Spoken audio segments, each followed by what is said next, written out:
Baik, Assalamualaikum warahmatullahi wabarakatuh. Alhamdulillahi wa kafa wa salamun ala ibadihi alladhina astafah, amma ba'd. Qabla bidayati ta'limina fi ta'limil afkar, hayya nabda bi qiraatil Fatihah. Mudah-mudahan Allah Subhanahu wa taala menganugerahkan kepada kita ilmu yang manfaat, ilmu yang nafi'an mubarakan fid dini wad dunya wal akhirah. Dan mudah-mudahan COVID-19 segera diangkat oleh Allah Subhanahu wa taala dan kita semuanya diselamatkan oleh Allah, termasuk kita, keluarga kita dan umat Islam pada umumnya. Dan mudah-mudahan kita segera beraktivitas kembali sebagaimana normal, sebagaimana biasa. Mari kita mulai dengan bacaan Ummul Quran. Mudah-mudahan harapan baik kita diijabah oleh Allah Subhanahu wa taala. Ala hadhihi niyyah wa ala kulli niyatin salihah wa ila hadratin Nabiyil Mustafa Muhammadin sallallahu alaihi wasallam. Thumma ila silsilati masyayikhina fi ta'limina wa ta'allumina wa nakhussu khususan ila Syekh Al-Imam An-Nawawi Al-Bantani wa nafa'ana bihim wa bi ulumihim fid dharain. Amin. Al-Fatihah.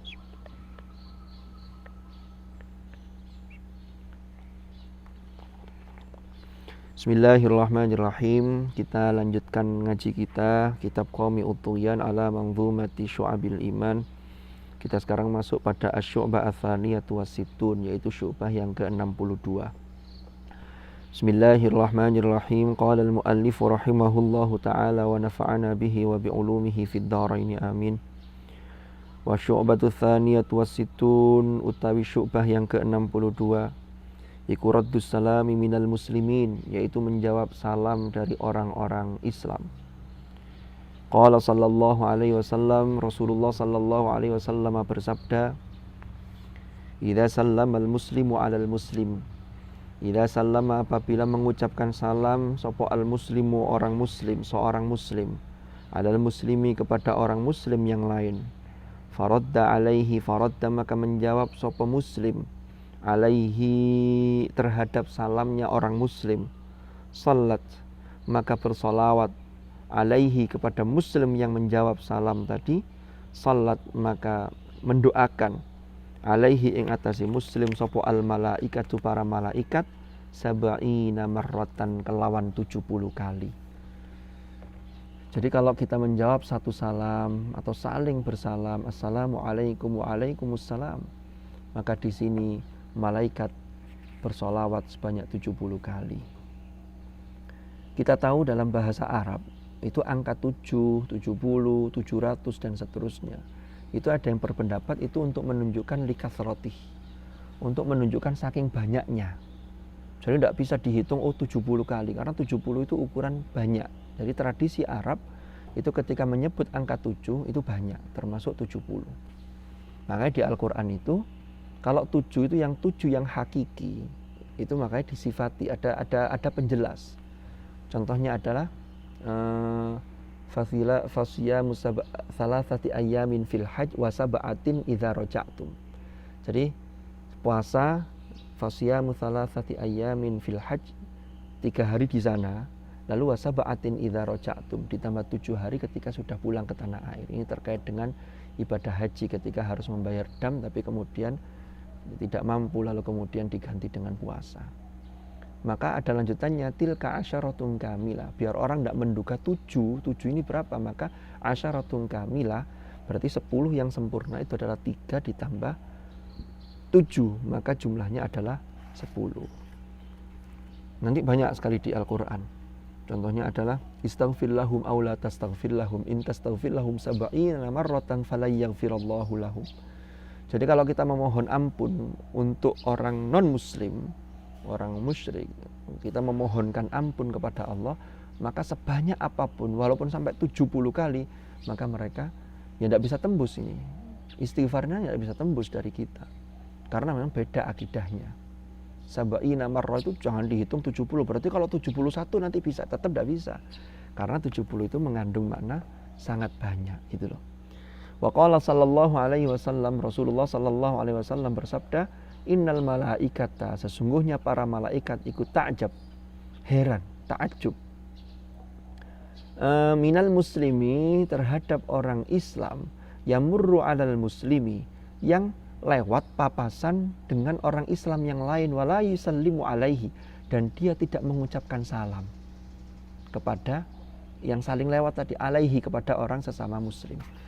Jadi malaikat sampai heran, umpama kita saling bertemu, seret, tapi tidak nyopo, tidak saling salam, maka malaikat tuh heran, kok enak, kok bisa kayak gitu. Karena eman, karena kalau kita mengucapkan salam itu malaikat fasolat tadi itu mengucapkan atau mendoakan itu sampai 70 kali. Maka kalau tidak mau itu berarti kan malaikat jadi heran gitu loh. Wa yusannu apa assalamu qablal kalam, dan disunahkan mengucapkan salam qablal kalam, sebelum ngomong, sebelum tanya kabar. Kaifa halukum, nah sebelum itu disunahkan untuk uluk salam. Kalau orang Jawa bilang, bagaimana kabarnya? Lah sebelum tanya kabar tuh assalamualaikum, jawabannya waalaikumsalam, kan begitu. Yang bagus itu ya jelas assalamualaikum. Kita ini kadang-kadang tidak jelas mengucapkan salam tuh assalamualaikum. Ada yang diambil mikum, jam mikum, lalu dijawab lam, kum, lam. Nah ini ya memang Allah maha tahu, maha faham apa yang kita maksudkan. Tapi alangkah baiknya kalau kita ucapkan salam itu secara sempurna. Maka di Al-Quran itu ada ayat, wa idza huyyitum bi tahiyyatin fahayyu bi ahsana minha aw rudduha. Kalau kalian itu diucapkan salam, ada orang yang mengucapkan tahiyah, assalamualaikum, ya, wa idza huyyitum bi tahiyyatin, maka jawabannya yang wajib yang kita balas adalah fahayyu bi ahsana minha aw rudduha. Minimal rudduha itu mengembalikan seperti itu. Kalau ada orang bilang assalamualaikum, ya kita jawab waalaikumsalam. Tapi kalau kita mau ahsan, mau berbuat ihsan, ya ditambahi. Kalau ada orang mengucapkan salam assalamualaikum, maka jawaban kita waalaikumsalam warahmatullah. Kalau dilanjutkan assalamualaikum warahmatullah, maka jawabannya waalaikumsalam warahmatullah, itu minimal. Syukur-syukur ditambahi wabarakatuh. Kalau ada orang salam assalamualaikum warahmatullahi wabarakatuh, kok jawaban kita hanya waalaikumsalam, maka ini kurang, berarti tidak seimbang. Kita tidak berbuat ihsan. Ruddu saja, mengembalikan yang sepadan saja enggak. Maka kalau sudah begitu, assalamualaikum warahmatullahi wabarakatuh, maka jawabannya ya lengkap, waalaikumsalam warahmatullahi wabarakatuh. Karena 3 hal ini luar biasa. Kalau saya boleh menjelaskan lebih lanjut, kan 3 hal ini yang kita sering saling mendoakan dalam salam. Kenapa kok kita dianjurkan mengucapkan salam? Ini memang isinya adalah doa. Kita memohon kepada Allah. Tapi di samping doa, maka kalau kita menghayati dalam salam itu, maka disinilah bagaimana kita juga dalam perilaku kita berusaha untuk menerapkan 3 hal itu. Kita lihat yang pertama, assalamu. Salam itu maknanya apa? Salam itu keselamatan, kedamaian, harmonis. Itu masuk dalam cakupan salam. Damai. Jadi tidak ada pertengkaran, tidak ada permusuhan. Sehingga kalau kita mengucapkan assalam, baru yang pertama, ini memang kebutuhan dasar manusia.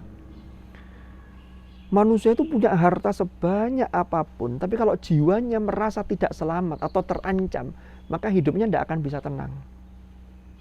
Maka kalau kita mengucapkan salam kepada orang lain, kita harus berusaha jangan sampai orang lain itu merasa terancam dengan keberadaan kita. Kan terancam itu macam-macam. Bisa juga terancam dengan kata-kata kita. Kalau ada orang yang ngomongnya nyelekit, ngomongnya tidak enak, itu berarti kita tidak menebar salam. Walaupun kita mengucapkan salam, umpama begitu. Jadi kita harus jaga. Makanya dalam sholat pun, sholat itu diakhiri dengan assalamualaikum warahmatullah, assalamualaikum warahmatullah. Apa maknanya? Menengok kanan kiri. Maka orang yang sholatnya baik, maka pesannya tanha anil fahsya wal munkar. Inna sholata tanha anil fahsya wal munkar. Itu yang pertama adalah bagaimana kita menebar salam kepada orang di sekeliling kita. Jangan sampai kita melakukan ibadah, tetapi ternyata kita ini memberikan bahaya kepada orang lain melalui kata-kata kita, sehingga orang lain terancam, apalagi melalui tindakan kita. Maka yang harus kita lakukan adalah bagaimana kita menebar kedamaian kepada sesama, sebagaimana disimbolkan dalam sholat kita, yaitu salam menengok kanan dan menengok ke kiri. Lalu yang kedua, rahmah. Assalamualaikum warahmatullah. Kita ini meminta rahmat Allah, karena yang menurunkan rahmat, wa rahmati wasi'at kulla syai', rahmat Allah ini mencakup segala sesuatu. Ini rahmat Allah. Tapi pesannya adalah kasih sayang. Karena rahmat itu ya isinya ya Rahman ya Rahim. Berarti Kalau kita mendoakan teman kita warahmatullah, mudah-mudahan rahmat Allah turun, maka kita juga harus mengaplikasikan bagaimana rahmat Allah itu termanifestasikan dalam diri kita, sehingga rahmat Allah itu tercermin dalam diri kita. Kita memberikan kasih sayang kepada orang lain.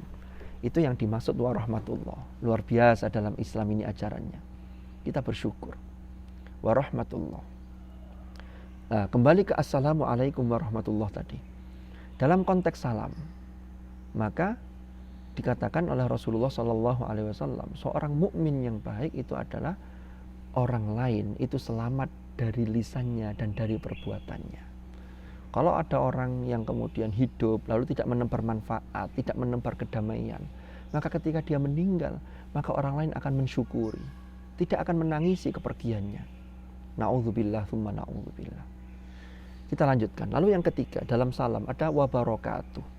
Wabarakatuh itu adalah barokah. Kita berharap limpahan berkah dari Allah Subhanahu wa taala. Tidak ada satupun orang yang tidak mengharap tiga hal ini, keselamatan atau kedamaian. Lalu yang kedua adalah rahmat, dan yang ketiga adalah barokah. Apa makna barokah? Barokah adalah ziyadatul khair, yaitu tambahnya kebaikan. Makanya Rasulullah mengatakan orang yang beruntung sesungguhnya adalah yang hari ini selalu lebih baik dari hari kemarin. Berarti ada ziyadatul khair, kebaikannya selalu bertambah. Atau kalau kita lihat dalam terkait dengan waktu yang barokah, waktu yang sedikit singkat tetapi memiliki makna keberkahan, memiliki manfaat yang luar biasa. Atau dikaitkan dengan rizki. Rizki anugerah umur, rizki anugerah sesuatu yang bersifat materi, kesehatan dan lain sebagainya, sehingga kehidupan kita berada dalam jalan yang diridhoi oleh Allah, dan semakin hari bertambah kebaikan kita, termasuk taqarrub kita, pendekatan kita diri kita kepada Allah menjadi lebih baik. Maka inilah yang dimaksud dengan barokah. Maka dalam setiap untaian doa dalam salam kita, itu luar biasa mengandung tiga hal yang harus kita praktekkan dalam kehidupan kita sehari-hari. Para adik-adik mahasantri rahimakumullah. Lalu kita lanjutkan.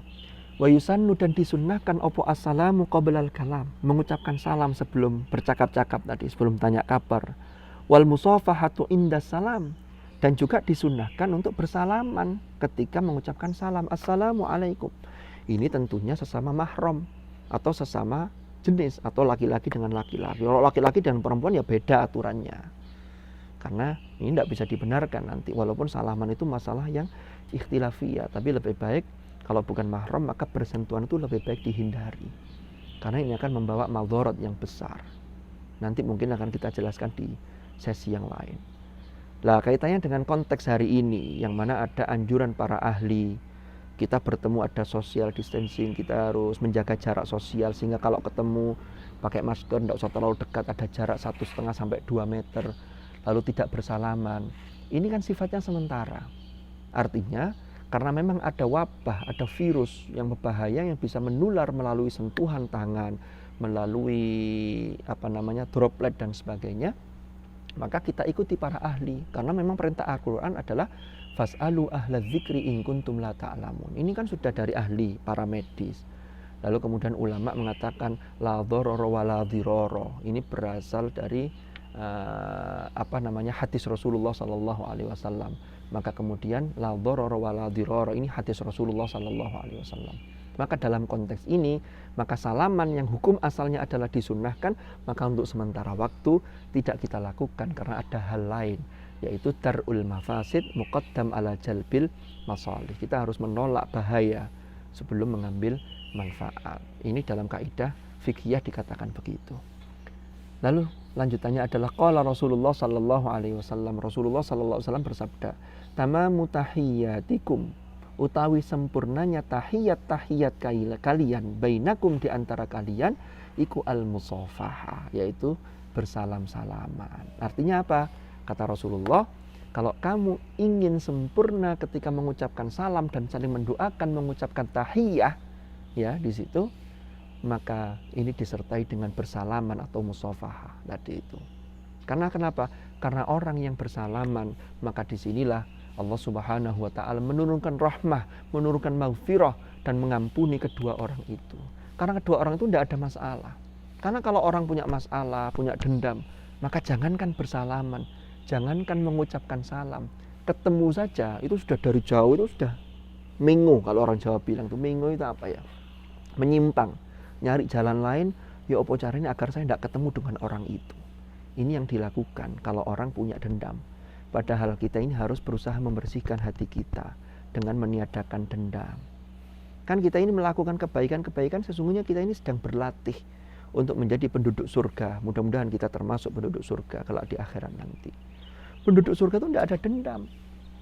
Makanya di ayat Al-Quran di dalam surah Al-A'raf, وَنَزَعْنَا مَا فِي صُدُورِهِمْ مِنْ غِلٍّ تَجْرِي مِنْ تَحْتِهِمُ الْأَنْهَارِ. Dan kami cabut dari hatinya itu dendam, iri hati, dengki, dan seterusnya. Kalau kita menghilangkan dengki, dendam, maka sesungguhnya kita berlatih menjadi penduduk surga. Bukan hanya itu, kalau kita umpama kita tidak melakukan bohong, tidak melakukan kata-kata yang tidak bermanfaat, ini juga kita sesungguhnya berlatih menjadi penduduk surga. Karena di surga itu la yasma'una fiha lagwa wala ta'thima wala kidzaba di ayat yang lain. Ya, belum lagi yang lain.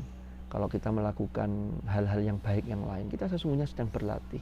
Dan mudah-mudahan kelak kita berkumpul di surganya Allah. Amin ya rabbal alamin. Demikian kajian kita wahdah ke-62. Wallahu a'lam bishawab. Hadanallahu wa iyyakum ajma'in. Assalamualaikum warahmatullahi wabarakatuh.